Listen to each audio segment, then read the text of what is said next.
On m'a kidnappé, on m'a séquestré, je me suis pris des bombes lacrymogènes. Il m'a pris par le cou, il m'a mis dehors. Il neigeait, j'avais pas de manteau, j'avais rien. Elle m'a dit oui, je veux plus te voir. De toute façon, j'arrive même plus à regarder les photos de toi quand t'étais petite. Essayer de les convaincre que c'était parce que j'étais gay que tout ce qui s'était passé avant, il fallait que ça s'efface, que pour moi c'était ma famille et que ils pouvaient pas me laisser tomber comme ça. Jamais ils ont voulu entendre. Enfin voilà, en gros, c'était comme si j'étais presque morte pour elle. Comme Samuel, Naïl, Romana ou Gildas, trop de jeunes sont rejetés par leurs parents parce qu'ils sont homosexuels. Ils ont été exclus du foyer familial où ils ont décidé de fuir d'eux-mêmes parce que la situation devenait intenable. Ils ont déjà eu du mal à accepter que je sois gay. Et quand après j'ai voulu devenir une fille, là, ça a été la débandade en fait. J'avais pas le droit de manger avec ma famille, j'avais pas le droit de prendre ma douche, j'avais pas le droit de laver mes affaires non plus. Ils auraient largement préféré un enfant normal.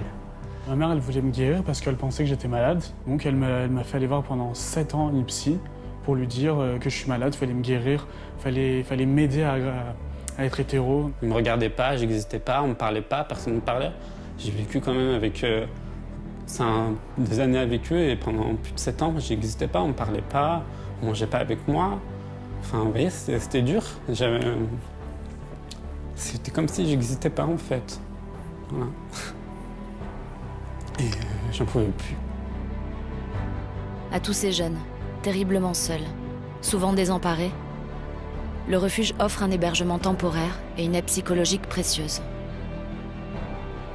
Lorsqu'ils arrivent au refuge, pour les 3/4 des jeunes, ils ont connu la rue, ou pire, les squats.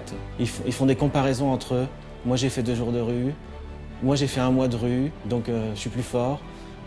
Mais en fait, plus tu fais de rue et plus tu arrives cassé. Hein.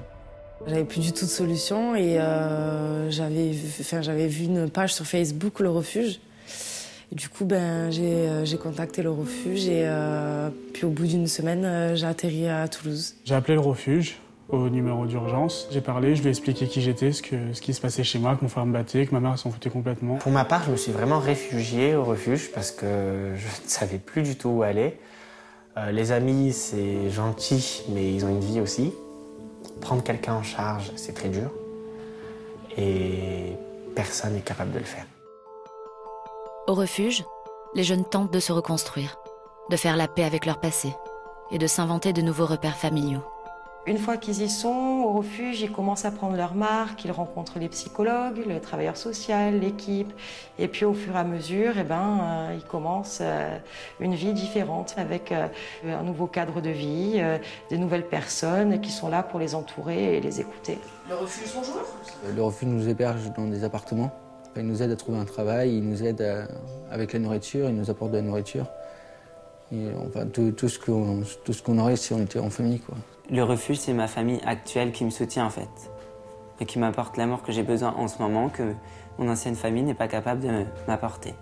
J'ai même envie de dire, ils font peut-être plus que ce que nos parents sont censés faire. S'il n'y avait pas eu le refuge, c'est sûr que personnellement, je n'en serais pas là. C'est vraiment le refuge qui m'a aidé. Pour les accompagner, le refuge a besoin de vous. Avançons ensemble. Aidez-nous à les aider.